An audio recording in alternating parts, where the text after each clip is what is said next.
Salve a tutti, questo è un video e questo sono... Sì, vabbè, è identico all'altra volta.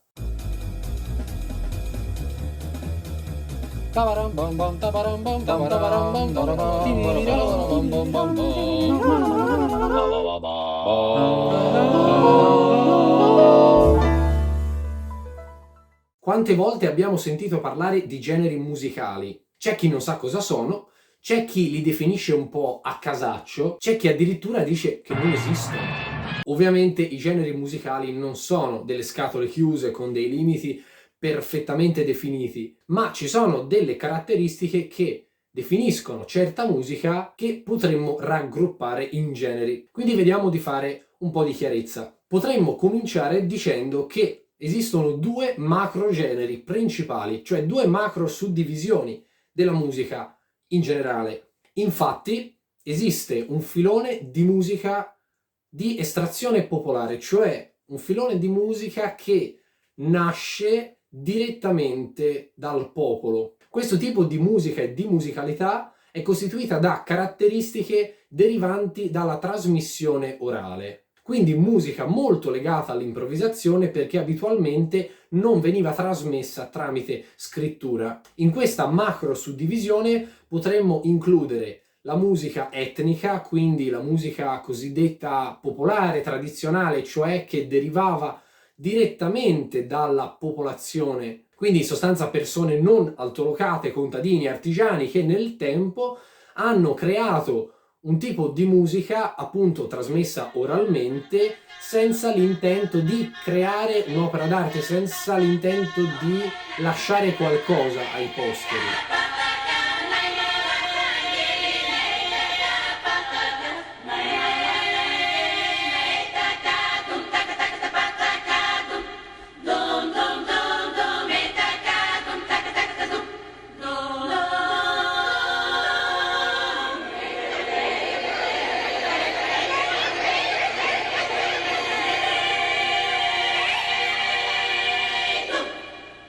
Poi possiamo parlare del jazz come un tipo di musica di estrazione popolare, quindi come se inizialmente fosse stata una musica etnica che successivamente si è sviluppata in maniera, possiamo dire, europea, colta.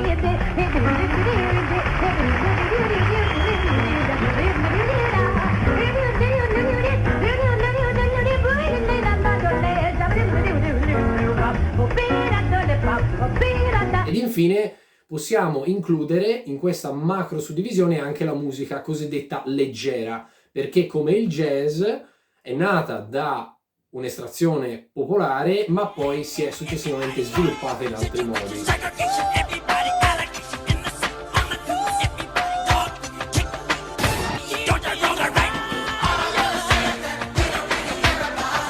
Invece la seconda macro suddivisione comprende solamente la musica di estrazione colta. No, colta non è una parolaccia. Il termine colto, inteso come derivato da coltivare, quindi una musica che nasceva in ambienti piuttosto colti e quindi in cui l'educazione, la ricerca per creare qualcosa era molto più approfondita rispetto ad un ambito popolare.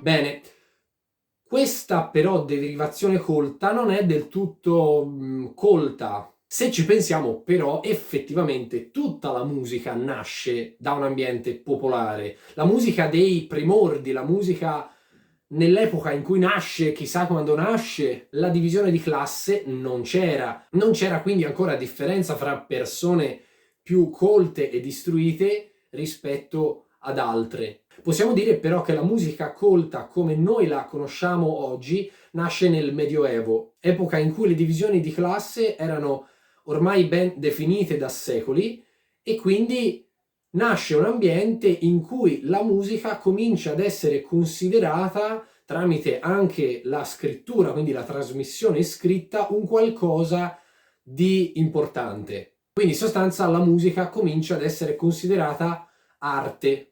Bene, però andiamo per gradi. Dunque, la musica colta, che noi conosciamo comunemente come musica classica, erroneamente chiamata classica, perché in realtà la musica classica è quella che viene scritta fra il 1750 e il 1800 circa, cioè nel periodo chiamato neoclassico. Mozart, Beethoven, per intenderci, più o meno. La musica cosiddetta colta, derivato da coltivare, possiamo generalmente collocarla nell'ambito della musica trasmessa per scritto. Abbiamo detto composta solitamente in un ambito elitario, quindi in ambito ecclesiastico, in ambito nobiliare e successivamente anche borghese, quindi insomma fra i ricchi, con un intento di ricerca profonda in questo ambito, con un intento di far evolvere la musica che si era scritta fino all'epoca. Un compositore che scriveva musica nel 1600 cercava in qualche modo di far evolvere la propria scrittura musicale in modo tale da superare i modelli che già erano stati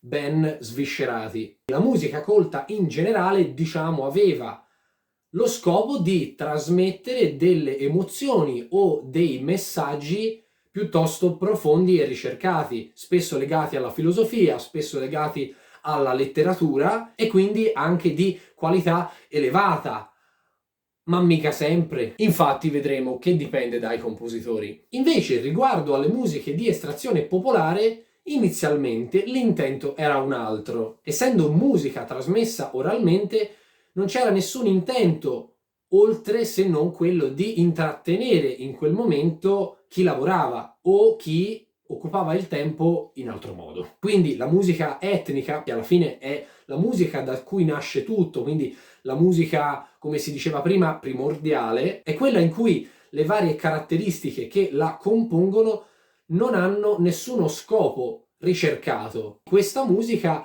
ad un certo punto nasceva, non si sa da quale mente, non si sa in quale luogo precisamente, ma a un certo punto si diffondeva e diventava parte di un popolo, di una nazione.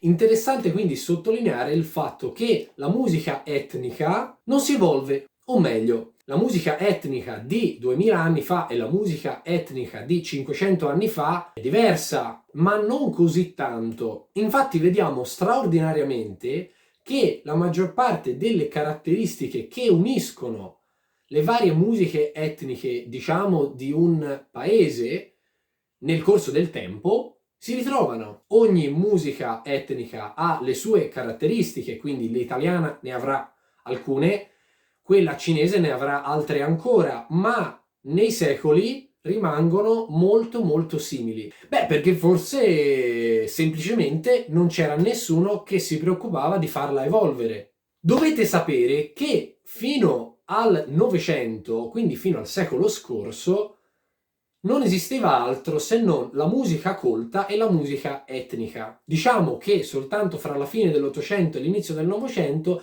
la musica etnica si è evoluta nel jazz e nella musica leggera. Infatti, sostanzialmente il jazz è una commistione fra i ritmi e i canti cubani e africani con la musica tradizionale europea colta. Ed infine con la musica leggera, che anche questa nasce più o meno in concomitanza con il jazz, si ha un connubio tra le caratteristiche della musica colta europea e la spiccata semplicità della musica etnica. I motivi per cui soltanto nel Novecento c'è una così importante e netta divisione dei generi musicali li vediamo nei prossimi video. Fondamentale perciò, dicevamo, è il concetto dell'evoluzione della musica e dell'arte in generale, perché vediamo che il jazz e la musica leggera, nonostante siano musiche di derivazione popolare, si evolvono perché la società cambia, perché coloro che compongono questa musica, coloro che la improvvisano, coloro che la pensano in generale,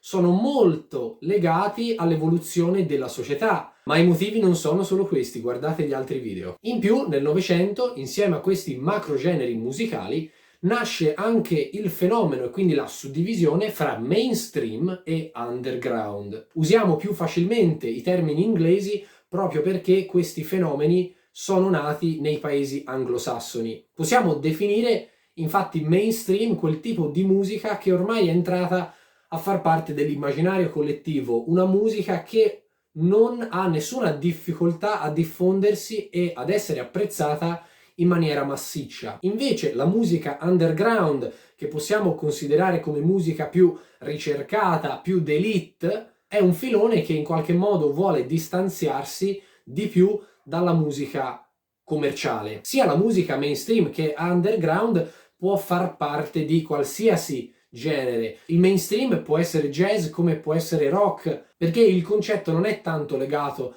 ad un genere musicale specifico, ma a come questa musica, questa tipologia di musica viene composta. Quindi se un brano musicale possiede delle caratteristiche già ben note alla storia della musica, quindi senza alcuna originalità, senza nessun apporto evolutivo alla tipologia di musica e quindi con l'intento soltanto di creare un prodotto commerciale da consumare, viene definita mainstream. Beh, underground è il contrario. Quindi, per esempio, Mozart era un musicista underground. Antonio Salieri... Ma chi è Antonio Salieri? Dai, Antonio Salieri, il rivale di Mozart.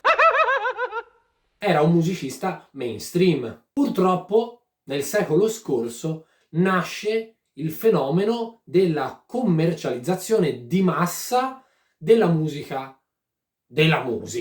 Quindi la musica mainstream, anche detta musica commerciale, è quella che si basa su queste caratteristiche. Fenomeno del plugin.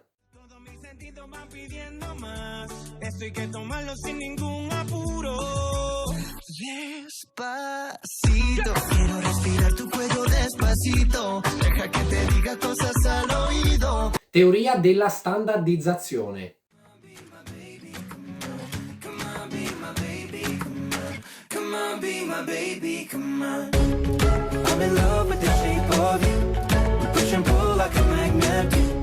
La durata.